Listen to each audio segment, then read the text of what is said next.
Well, good afternoon, everybody. It's been a couple days since I finished the toilet job. I'm so relieved to have that done. I can't even tell you. That was weighing so heavily on my mind. Ever since I found out about the recirculating toilet, I've been struggling to figure out how to get it done, and it's done, and I don't have to deal with it anymore.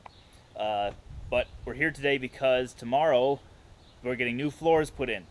So I have to have the van ready tonight. Drop it off tonight. They'll do it in the morning, and I'll pick it up before work. So I got to do a few odds and ends in order to get her ready. Mostly cleaning, but I also want to do a few other things today. One thing I already did. See? That's not too bad, huh? I think it looks kind of cool. I just put those on real quick the other day before work. Alright, they're not exactly even. They might be a little crooked. You know, I don't care. They look pretty good. As you're driving past me or walking past me, somebody might be walking by on, oh, what is this? Pick out their phone, scan it. Oh, Ramblin' Michigander, I'll watch a few of his videos. Oh, I like those videos, I'll subscribe. Oh, he's got a Facebook too, I'll go subscribe to his Facebook. You never know. Maybe I'll get a few viewers out of it. Maybe not, I don't care. It's 35 bucks, it's just for fun. So, anyway, today I have to do a few things, and one of those things, the first thing is going to be wrapping the exhaust with that thermal wrap, which is put away. I'll find it. So I got to put the queen back up on the ramps and get to work. Okay, here's the thermal wrap I bought. It's a 15-foot roll, about 2 inches wide. It's called titanium exhaust wrap. It's intended for wrapping headers. Headers get very hot under the hood, so you wrap them, and this helps to contain the heat. It says it withstands 1800 degrees of direct heat.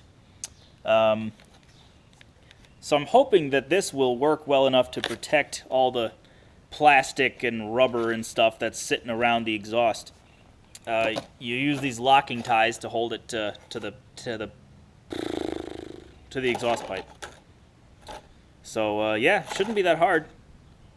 Let's get to it.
Okay, there it is. Wrap all the way up around. Got good contact throughout. And that'll keep everything, hopefully, if the thing does what it's supposed to do, everything should be nicely protected from the heat now.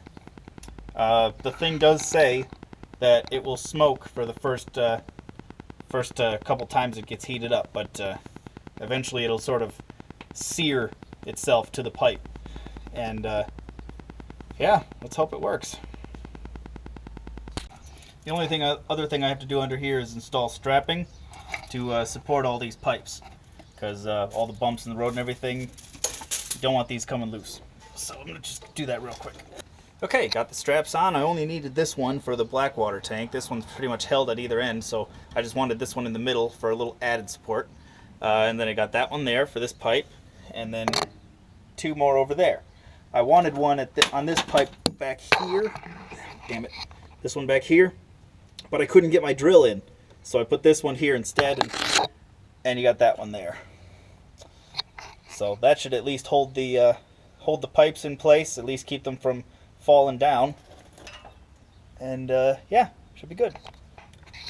So you might notice that this pipe is actually angled uphill a little bit. The bottom of this elbow is actually higher than this. Unfortunate, I agree, but it's really the only way to ensure that these pipes here have adequate fall. It's not what I wanted to do either, and I didn't do it on purpose, but there's nothing I can do about it now.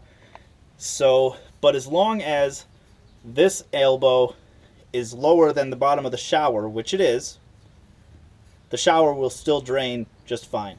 I'm just going to have to make sure to put antifreeze in here when I winterize, because there's always going to be a little standing water in there.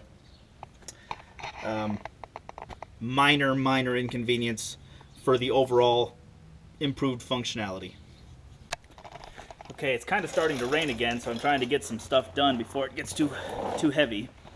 But I did one more thing while I had the Queen on stands.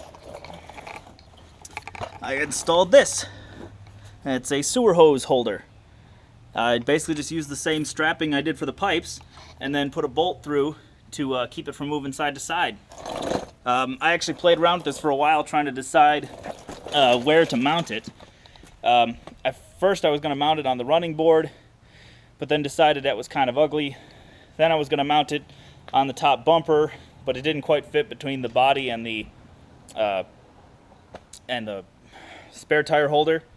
So then I was going to mount it on underneath the bumper, but decided that was too low. It was going to scrape on stuff. So I came up with this, and I think this is a good place for it.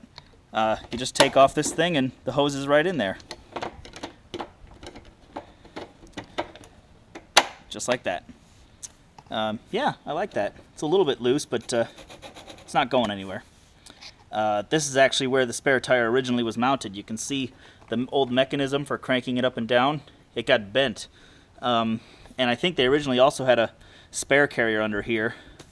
Or a hose carrier under here as well. That got ripped off. Something came up and hit this area, ripped everything off. So this is basically just empty, unused space right now that I think I'd like to find a way to make more use of. I was thinking maybe put some kind of a drawer system here to pull the drawer out underneath the body, and then you can get at stuff. I think that's a good idea for down the road, but not today. So let's move on to the next thing. I forgot to mention, because I can already hear people commenting. I've talked about this before, but I'm going to talk about it one more time real quick since we're on the subject of carrying the sewer hose. You're wondering, why don't I carry it in the bumper? It's because this is not a standard RV bumper. I bought this as a simple piece of square steel tubing. It's actually about twice as thick as your standard RV bumper because I wanted it to be real strong. I actually welded this on myself last year. The hose does not fit in here. The hose part does, but the part that actually clamps onto the pipe doesn't fit inside here. So that's why I can't carry it inside the bumper. Okay, so now that that part is over, it's raining a little bit now and I can't do a lot outside, so I'm just gonna clean and get ready for the new floors. Oh yeah.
Okay, there you go.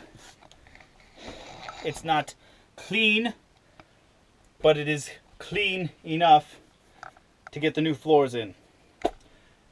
Now I just got to drive it over there and drop it off. We'll pick it up in the morning. Hey, good morning everybody, or should I say good evening. I just picked up the queen. It's almost, I think it's about 5:30 right now. Picked up the queen from the flooring place and came straight to work. But before I start working, I want to show you, they did a great job. Look at that. Will you look at that? They did a great job. They trimmed these pieces to bend them into shape. All this, look at this. They bent this right to fit. And then this little piece here, a little bit of gap here. I might try to find something to fill this in, but they made sure that this was still removable so I could get to the battery. They put this threshold in. I gotta clean this, but fortunately this is easy to clean. And then they put quarter round all the way around. Look at that. Doesn't that not look awesome? They even cut a hole for the table bracket. I am really, really pleased. This is gonna make living in the queen much better. Okay, everybody, I'll see you next time. Next project is a secret until we get to it. See you in a week.